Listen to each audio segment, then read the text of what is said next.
नमस्कार साथियों, मैं मनीष भारती संस्कृति आईएएस प्लेटफॉर्म पर आप सभी का स्वागत करता हूं। साथियों, हम सभी जान रहे हैं कि जिस तरह से ग्लोबल वार्मिंग हो रहा है और इन सभी के वजह से अगर परिणाम देखा जाए तो क्लाइमेट चेंज होता हुआ दिख रहा है। अब इसका पूरा परिणाम यह हो रहा है कि जलवायु प्रतिकूल हो गया है और विश्व के अनेक भागों में अगर देखा जाए तो अलग अलग तरह के ज्योग्राफिकल अगर फेनोमेना देखेंगे तो वह घटित हो रहा है, जिसका प्रभाव बहुत ही बुरा पड़ने वाला है इस दुनिया पे।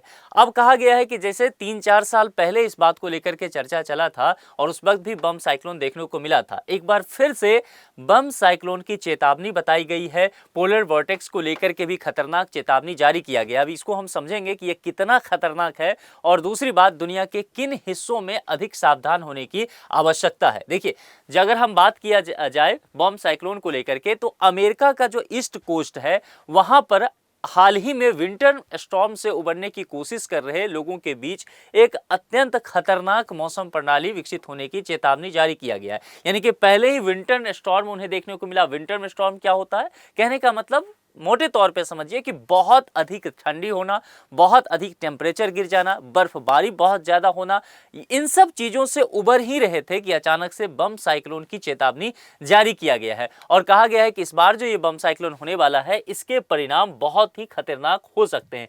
क्या क्या बातें इसके अंतर्गत आएगा उस पर विस्तार से चर्चा करेंगे। उससे पहले आपके लिए एक सूचना है, रिपब्लिक डे ऑफर जो है वह 28 जनवरी 2026 तक था, यानी कि आज इसका आखिरी तारीख है। तो अभी तक अगर आप इस कोर्स का फायदा नहीं लिए हैं तो अभी आपके पास थोड़ा सा समय है, आप तत्परता दिखाते हुए इसका लाभ ले सकते हैं। क्या ये ऑफर है? ऑफलाइन क्लासरूम कोर्सेज देखेंगे तो 20% का डिस्काउंट दिया गया है। ऑनलाइन लाइव कोर्सेज पर आपको 75% प्लस 10% एक्स्ट्रा, यानी कि कुल मिलाकर के 85% तक का डिस्काउंट है। दिल्ली और प्रयागराज दोनों ही ब्रांच पर आपको ये सुविधा मिल जाएगा। कॉन्टैक्ट नंबर और आपको संस्कृति आईएएस का ऑफिशियल वेबसाइट दिया गया है, जिस पर जुड़ करके आप अधिक जानकारी लीजिए और कोर्स में जितनी जल्दी हो सके नामांकन करा लीजिए, क्योंकि समय आज आपके पास आज ही तक का है, यानी कि 28 जनवरी तक का। अब देखिए जरा इस मौसम को देखिए, ये जो स्थिति आपको देखने को मिल रहा है कुल मिलाकर के विंटर स्टॉर्म कहा जाता है। विंटर स्टॉर्म के कारण क्या होता है कि कई क्षेत्रों में लगभग बहुत ज्यादा बर्फबारी होगा और बर्फबारी भी अगर देखा जाए तो तकरीबन 2 फीट से लेकर के 5 फीट तक बर्फ जमा हो सकता है। अब इस वजह से कई इलाकों में बहुत स्थिति खराब हो जाता है, खास करके इंफ्रास्ट्रक्चर को लेकर के बात किया जाए, ट्रांसपोर्ट बहुत प्रभावित होगा, बिजली आपूर्ति पूरी तरह से ठप पड़ जाता है और इस सब चीजों का आप देखेंगे जिस क्षेत्र में भी आएगा वहां पर कामकाज में पूरा प्रभाव पड़ने वाला है। एक तरह का समझ लीजिए विंटर स्टॉर्म की जब बात किया जाएगा तो एक मौसमी तूफान होता है जिसमें बहुत अत्यधिक ठंड होगा, भारी बर्फबारी देखने को मिलेगा, जमाने वाली बारिश यानी कि फ्रीजिंग रेन जिसको कहते हैं, और तेज हवाएं। ये सारी घटनाएं समझिए, ये सारी घटनाएं एक साथ होगा। क्या क्या मैंने कहा? बहुत अत्यधिक ठंड, भारी बर्फबारी, जमाने वाली बारिश और तेज हवाएं। ये सारी घटनाएं एक साथ देखने को जब मिलता है तब हम कहते हैं कि उस जगह पर विंटर स्टॉर्म है। और यही चीजें अगर अभी देखा जाए तो अमेरिका, कनाडा और यूरोप के कुछ भागों में देखा जा रहा था। इन सब चीजों से उबरे नहीं थे कि बम साइक्लोन की बात यहां पर की गई है। अब देखिए जो आर्कटिक एरिया है, जो आर्कटिक का क्षेत्र है, वहां पर ठंडी हवा बहुत ज्यादा होगा और असामान्य तापमान हो जाएगा। तो कुल मिलाकर के अगर ये देखा जाए तो इसके वजह से कहीं ना कहीं जानलेवा ठंड की स्थिति उत्पन्न होता है और फिर जो है वहां पर बहुत ज्यादा प्रतिकूल मौसम होगा। अब बम साइक्लोन की जरा यहां पर चर्चा किया जाए कि बम साइक्लोन क्या है। निश्चित तौर पर यह एक अत्यंत शक्तिशाली और तेजी से विकसित होने वाला तूफान होगा, है ना, जिस एरिया में आएगा। और इसमें क्या होता है कि जब ठंडी हवाएं और गर्म हवाएं ये आपस में टकराएंगी और इसके वजह से क्या होगा कि 24 घंटे के अंदर वायु दाब कम से कम अगर देखा जाए तो 24 मिलीबार गिर जाता है। यानी कि तेजी से अगर वायु दाब कहीं पर गिरता है तो इस प्रक्रिया को एक्सप्लोसिव साइक्लोजेनेसिस या बोमोजेनेसिस कहा जाता है, यानी कि आप मोटे तौर पर इसे बम साइक्लोन कह सकते हैं। और इसका भारी प्रभाव फिर पड़ने को मिलेगा, यानी कि इस वजह से, इस घटना के वजह से उस पूरे क्षेत्र में भारी बर्फबारी होने लग जाएगा। अगर हवा की बात करें तो तेज हवाएं बहुत चलेगी, यानी कि कुल मिलाकर के देखें तो 40 मील प्रति घंटे की अधिक रफ्तार से वहां हवाएं चल सकता है। इसके अलावा जो तटीय एरिया है, समुद्र के तट वाला, उस इलाकों में समुद्री बाढ़ आ सकता है, जिसको कोस्टल फ्लोडिंग कहते हैं। तो ये सारी समस्याएं हो सकता है। केप डॉग और आउटर बैक्स जैसे क्षेत्र सबसे अधिक इस एरिया में परेशान होते हैं। अब एक टर्म मैंने आपसे और कहा था पोलर वॉर्टेक्स, वो क्या होता है उसको भी यहां पर समझना आवश्यक है। देखिए पोलर वॉर्टेक्स की जब बात करेंगे तो यहां पर नॉर्थ पोल के पास चलिए। अब नॉर्थ पोल के पास चलेंगे तो आप पॉलिटिकल मैप को भी ध्यान पे रखिए कि इस एरिया में कौन से, जैसे कि ग्रीनलैंड की चर्चा करेंगे, स्वीडन, नॉर्वे, फिनलैंड या कनाडा, अमेरिका, ये सारे कुछ यूरोपीय देश यहां पर दिखेंगे आपको। अब इसमें क्या होता है कि पोलर वॉर्टेक्स अगर सामान्य दिन की बात किया जाए तो नॉर्थ पोल पर देखेंगे तो इसका विस्तार आपको कम देखने को मिलेगा। देखिए इसका विस्तार इस तस्वीर से समझ सकते हैं कि कम देखने को मिलेगा। और दूसरी एक महत्वपूर्ण बात, इसका जो स्पीड है घूमने का, अगर ये इस तस्वीर को आप मान के चलिए कि ये घूम रहा है तो वह भी कम होगा, है ना, यानी कि नॉर्मल होगा।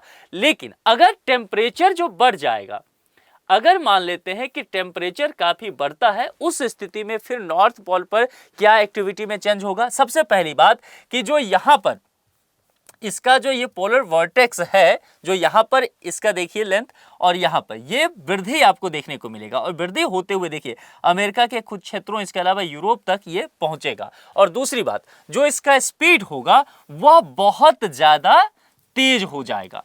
ये यहां पर एक फेनोमेना देखने को मिलेगा। और कुल मिलाकर के अगर इसका लेंथ बढ़ रहा है तो कहने का क्या मतलब हुआ कि ये धीरे धीरे, अगर इस मैप पर देखेंगे तो ये नॉर्थ होगा, ये साउथ होगा, तो लेंथ बढ़ने का मतलब है कि ये साउथ के तरफ शिफ्ट होता हुआ चला जाएगा, है ना। और जैसे जैसे साउथ की तरफ ये शिफ्ट होगा ये पोलर वॉर्टेक्स, तो जाहिर सी बात है कई देश इसके जद में आते चले जाएंगे, खास करके पूरा अमेरिका कह सकते हैं या यूरोप के बहुत सारे हिस्से जो हैं यहां पर आ सकते हैं। तो कुल मिलाकर के नॉर्थ पोल के ऊपर घूमने वाला अत्यंत ठंडी हवा का एक विशाल घेरा ये बना लेता, बहुत अधिक ठंडी हवा रहती है।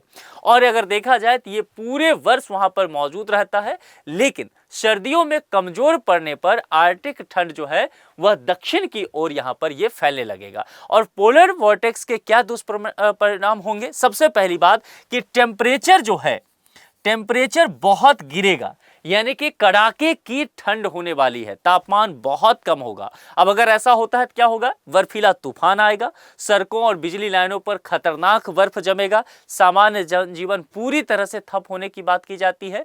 और इस बार का जो पोलर वॉर्टेक्स है, कहा जा रहा है कि ये और ज्यादा खतरनाक हो सकता है, क्योंकि कहा गया है कि इस बार का ठंडी हवा जो है वह अमेरिका के फ्लोरिडा तक पहुंच सकता है। अभी मैं आऊंगा, मैप से भी बताऊंगा आपको, बहामास और उससे भी नीचे जाएंगे तो क्यूबा जैसे जो कैरेबियाई कुछ आइलैंड है वह भी यहां तक पहुंच सकता है। यानी कि ये सारे एरिया जो है इसके जद में आते हुए हम सबको दिखेगा। तो कुल मिलाकर के इसका प्रभाव जो है वो बहुत बुरा पड़ने वाला है। अब एक मैप से समझिए किस एरिया की बात की जा रही है। अगर यहां पर बात करेंगे, सबसे पहले जो अमेरिका का ईस्ट कोस्ट है, कहा गया है कि सबसे ज्यादा खतरा वहीं पर होगा। अब देखिए मैंने कहा कि फ्लोरिडा तक जाता हुआ दिखेगा, और फ्लोरिडा से नीचे भी गल्फ ऑफ मैक्सिको तक भी आपको जाता हुआ दिखेगा। और कुल मिलाकर के ये जो अमेरिका का ईस्ट वाला एरिया है, ये पूरा हिस्सा इससे ज्यादा प्रभावित होता हुआ दिखेगा। अब इसमें अगर देखा जाए, दोनों को जोड़ दीजिए, बम साइक्लोन और पोलर वॉर्टेक्स को, तो इसका संयुक्त खतरा क्या होगा। बम साइक्लोन जो है तूफान की तीव्रता को काफी बढ़ा देता है, और पोलर वॉर्टेक्स जो है अत्यधिक ठंड और बर्फबारी लाएगा। यानी कि दोनों मिला दिया जाए तो यह स्थिति क्या हो जाएगा, ये डिजास्टर लाइक सिचुएशन होगा, ये आपदा यहां पर जनरेट करेगा। काफी ज्यादा स्थिति खराब हो सकता है, ये बातें यहां पर की गई है। खास करके अमेरिका का जो मैंने आपको ईस्ट कोस्ट बताया वो अटलांटिक महासागर के किनारे स्थित क्षेत्र है, जो कि ऐतिहासिक, आर्थिक और सामरिक दृष्टिकोण से भी बेहद महत्वपूर्ण है। क्योंकि देखेंगे बहुत सारे शहर, जैसे कि न्यूयॉर्क की बात किया जाए, ये सब सारे जो एरिया देखेंगे ये इस एरिया में पड़ता है। तो कुल मिलाकर के ये आर्थिक दृष्टिकोण से भी बहुत महत्वपूर्ण एरिया है। इसके अलावा अगर अमेरिका के अलावा बात किया जाए तो आप कनाडा को भी इस जद में लीजिए, क्योंकि ईस्ट कोस्ट जो है उत्तर में कनाडा की सीमा से लेकर के और दक्षिण में अगर देखा जाए तो फ्लोरिडा तक ये फैला हुआ है, और ये अटलांटिक महासागर से लगा हुआ है। तो इस क्षेत्र में चाहे वो न्यूयॉर्क आएगा, चाहे वो आप देखेंगे न्यू जर्सी आ जाएगा, चाहे आप देखेंगे कि वर्जीनिया आएगा, नॉर्थ कैरोलिना आएगा, जॉर्जिया आएगा, फ्लोरिडा आएगा, ये सारे जगह इस एरिया में आने वाले हैं, और इसका बहुत बुरा प्रभाव इन सभी क्षेत्रों पर पड़ने वाला है। तो अब ये देखना होगा कि आने वाले कुछ समय में जो इसकी चेतावनी जारी की गई है, तो 1 सप्ताह में ये असर दिखने लग जाएगा कि इसका क्या प्रभाव इन सब चीजों पर पड़ता है। ठीक है, अब आपके लिए एक प्रश्न यहां पर है विंटर स्टॉर्म से संबंधित, जिसको लेकर के हमने चर्चा किया है। विंटर स्टॉर्म में शामिल निम्नलिखित में से कौन सी घटनाएं होती है? अत्यधिक ठंड, तेज हवाएं, जमाने वाली बारिश और भारी बर्फबारी। क्या ये होगा, या फिर केवल तेज हवाएं और गरज का मौसम होगा, केवल आंधी और बारिश आएगा, या केवल बाढ़ और सुनामी आ सकता है? जो भी जवाब आपको सही लगता है आप कमेंट बॉक्स में लिख करके जरूर बताइए। और मुझे ये बताइए कि आप सबों ने ज्योग्राफी तो पढ़ा ही होगा, तो इन सब चीजों का अगर मान लीजिए बम साइक्लोन आता है अमेरिका और कनाडा के एरिया में, तो इन सब चीजों का भारतीय उपमहाद्वीप जो है उसके मौसम पर, उसके जलवायु पर कितना प्रभाव पड़ता हुआ दिखेगा? ये आप कमेंट बॉक्स में लिख करके जरूर बताइए। आज के लिए इतना ही। जुड़ने के लिए आप सभी का बहुत बहुत शुक्रिया। Thank you so much.